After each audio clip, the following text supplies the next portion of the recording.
Acabou a isenção para vendas menores que R$35 mil no exterior. E agora, como vai ficar essa situação?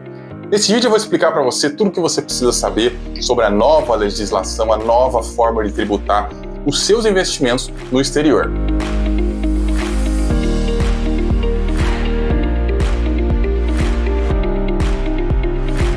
Sejam bem-vindos ao canal Valoriza, eu sou o Enéas e se tem alguma coisa que está incomodando os investidores brasileiros que investem no exterior, é essa nova legislação aí tributária sobre as nossas aplicações lá, o que isso vai afetar você. Enfim, o que acontece foi que o Congresso aprovou e o presidente sancionou a Lei 14.754 de 2023.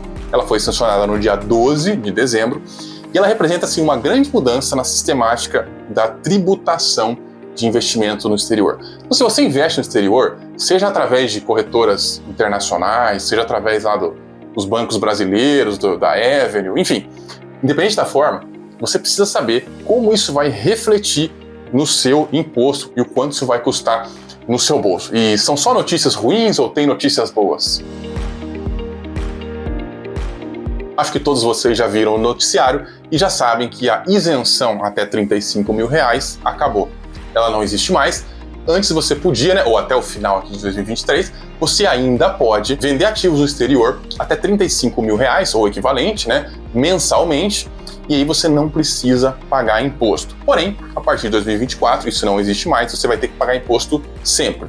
O benefício é que a alíquota é apenas de 15%. Isso está lá no artigo 2º, parágrafo 1º. Se você está com a lei aí, você deveria lê-la, porque ela nem é tão complicada assim.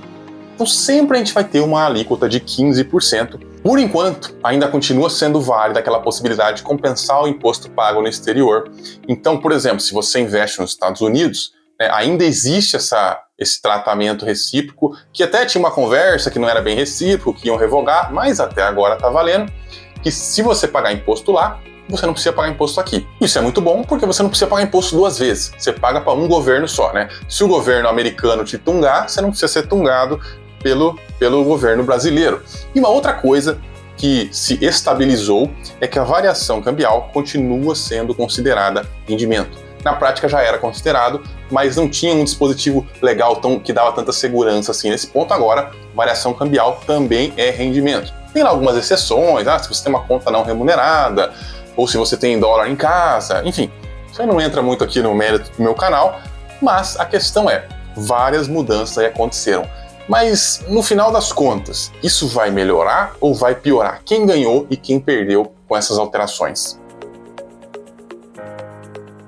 Essa unificação de alíquotas, que acabou com todo mundo pagando 15% sempre, não deixa de ser uma simplificação do que a gente tinha antes. Antes você tinha ali várias regrinhas, então agora você tem uma regra só. É 15%, não importa se for ganho de capital, não importa se for rendimento, enfim. Mas isso melhorou ou piorou? Bom, quando a gente fala dos dividendos, especialmente para a maioria de nós que investe nos Estados Unidos, a gente paga 30% lá, retido na fonte. E aqui a gente vai dever 15% ao governo. Claro que nós não precisaremos pagar nunca esses 15%. Assim como antes, a gente também não precisava pagar sobre os 27,5% lá, porque a gente já pagava 30%. Então, antes a gente pagava 30%, devia 27,5%. Hoje a gente vai pagar 30% e deve 15%. Ou seja, a gente está pagando imposto lá pro tio Sam mais do que a gente deve, então a gente está tranquilo. Agora, se a gente está falando de investimento em outros países, aí pode ter uma melhora, Porque antes você pagava pela tabela do IR, que chega até 27,5%, agora você vai pagar só até 15%. Então, nesse ponto, os dividendos acabaram até acabou melhorando aí para a maioria de nós. Agora, esse quadro já não se repete quando a gente fala de ganho de capital, O problema é que a isenção acabou. Então, quando você vendia até 35 mil, não precisava pagar nada, agora você precisa pagar. Então, assim, para a maioria das pessoas que poderia viver vendendo 35 mil por mês, isso piorou. Para quem que isso melhorou? Para quem tem muito dinheiro lá fora. Então, por exemplo, aquele cara que tem milhões lá no exterior, esse cara saiu na vantagem. Por quê?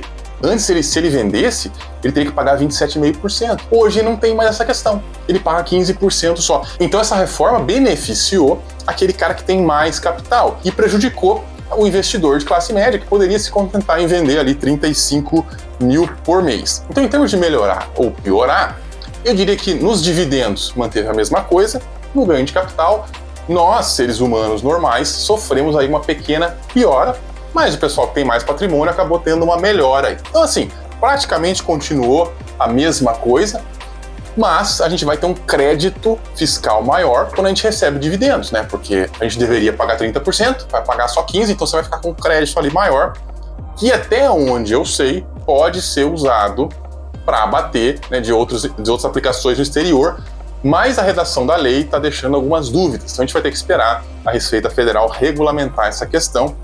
E aí, quando eu souber, eu volto aqui e dou a resposta definitiva para você. Se você quer ser notificado, deixa um comentário aí embaixo que depois eu respondo para você. Mas o governo brasileiro, muito bonzinho como sempre foi, nos deu a possibilidade de adiantarmos o pagamento de imposto e pagar uma alíquota menor por isso. Será que isso vale a pena? O artigo 14 da dita lei deu a seguinte possibilidade a nós, investidores. Nós podemos atualizar o valor de alguns ativos, do ativo que você quiser, né? Você atualiza o valor lá para o valor que ele vai estar em 31 de dezembro. E aí, o lucro que você teve até então se tributa só 8%. Daqui para frente você entra na regra nova. Ah, e se eu não atualizar? Se você não atualizar, quando você for vender, você vai ser tributado em 15% sobre o valor total. E aí, isso vale a pena ou isso não vale a pena? Depende de 1 milhão de fatores diferentes. Eu não vou atualizar e eu vou falar para vocês por que eu não vou atualizar. Primeiro, eu posso estar pagando por um lucro que eu nem vou ter. Como assim? Olha, eu não sei aonde vai estar a cotação das empresas que eu invisto. A gente se esforça para investir em empresas que no longo prazo vão dar bons resultados. Mas eu posso estar pagando um imposto hoje e aí a empresa despenca a cotação, eu nem precisaria ter pagado nada. Ou a empresa simplesmente se transforma numa pagadora de dividendos, deixa de crescer, enfim, eu não sei o futuro, então eu não vou pagar, porque eu não quero pagar por um lucro que eu posso não ter. Mas tem mais razões, são 4 razões. A outra é, o juro composto que eu receberia sobre esse 8% aí, no final das contas, pode ser maior do que aqueles 15%. É difícil a gente pensar em juro composto, porque ele confunde um pouquinho a nossa lógica. Mas vocês sabem, e a gente aprende isso quando a gente estuda renda fixa, quando eu ensino vocês sobre renda fixa, que quanto mais você adiar a mordida do leão, menor vai ser essa mordida. Se ele morde antes, essa mordida custa mais lá na frente. Por quê? Você não está perdendo só 8%. Você está perdendo todo o juro composto que você ia ganhar em cima desse 8%. E pode ser que esse valor seja maior ou menor do que a alíquota lá final de 15%. Dá para saber com certeza? Não, é impossível saber com certeza. E quando uma coisa é impossível saber com certeza, e eu tenho a opção entre dar dinheiro para o governo ou não dar dinheiro para o governo, é lógico que eu vou escolher não dar dinheiro para o governo. Mas tem mais uma razão. A terceira razão é que a gente está falando do longuíssimo prazo. Eu invisto por longo prazo. Eu invisto para anos, talvez décadas. E eu não sei como é que vai ser o Código Tributário em 2040, mas eu tenho certeza que vai ser diferente do que é hoje em dia. Então, eu não sei como é que vai ser a tributação de ativos do exterior em 2040, 2050, sei lá. Mas eu tenho certeza que não vai ser o que é hoje. E aí você foi lá, adiantou o imposto e tal, e no final nem precisava ter feito isso. Ah, voltou a isenção. Sei lá, a gente não sabe o que vai acontecer. E mais uma vez, se eu não sei o que vai acontecer, eu prefiro não dar dinheiro ao governo do que dar dinheiro ao governo. E uma quarta razão é que eu não sei nem onde vai ser a minha residência fiscal. Suponhamos que eu me mude e passe a morar na França e a minha residência fiscal passe a ser a França. A França não quer saber se eu adiantei o imposto lá e atualizei o valor para 31/12 e paguei. A França não quer saber disso. A França tem a regra da França. Os Estados Unidos têm a regra dos Estados Unidos. Então, como eu não sei nem onde eu vou morar daqui a 20 anos, a gente está falando de um prazo muito grande, num mundo cada vez mais conectado, eu que não vou arriscar de ficar dando dinheiro para o governo brasileiro, sendo que depois eu nem sei aonde é que eu vou dever esse imposto, né? Se eu não for mais residente fiscal do Brasil, eu fui trouxa de pagar porque eu não ia precisar mais pagar. Então, claro, isso varia da realidade de cada um. Eu mesmo não pretendo sair do Brasil, gosto de morar aqui, enfim, mas eu não sei o futuro, e se eu não sei o futuro, eu prefiro não dar dinheiro para o governo do que dar dinheiro para o governo. Então, eu não vou mexer. Agora, você precisa tomar a sua decisão. Independente da decisão que você vai tomar, saiba que momentos de mudança geram preocupação, às vezes até pânico. As pessoas se revoltam, e aí você vai para a internet, está todo mundo gritando, e fica aquela coisa, né? Então, o mais importante é mantenha calma. Ninguém está tomando seus ativos, não é uma mudança tão drástica assim, né? As regras mudaram bem, mas no final não vai te custar muito. Se você faz buy and hold, se você compra e quase nunca vende, pode ficar tranquilo que vai mudar muito pouco para você, não é nada tão relevante. A gente viu que em alguns casos a situação melhorou, em outros casos a situação piorou.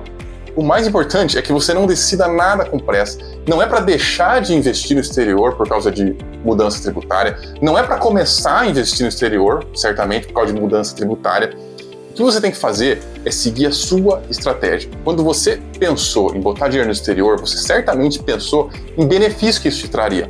Ah, eu quero ter mais segurança, eu quero estar livre da jurisdição do Brasil caso aconteça alguma coisa, eu quero, né, enfim, diversificar em setores diferentes que a gente não tem acesso no Brasil, eu quero empresas melhores, enfim, você pensou em um monte de coisa e essas coisas continuam valendo. Mas eu quero perguntar para você o que você pretende fazer em relação à possibilidade de adiantar o imposto. Pode ser que no seu caso valha a pena e eu quero saber a sua opinião sobre isso. No mais, se eu esqueci de alguma outra coisa aqui da legislação, por favor, complementem aqui nos comentários. Quem está assistindo, veja se tem alguma coisa a mais nos comentários, porque esse assunto ainda é um pouco recente, então pode ter coisa que a gente ainda não viu. No mais, se você gostou desse vídeo, peço que você dê o seu joinha, que você se inscreva aqui no canal, que isso é importante, eu sempre trago esse tipo de conteúdo, e que você compartilhe com alguém que pode achar isso relevante. Isso ajuda o YouTube a entregar esse vídeo para mais pessoas, e isso é muito importante para mim.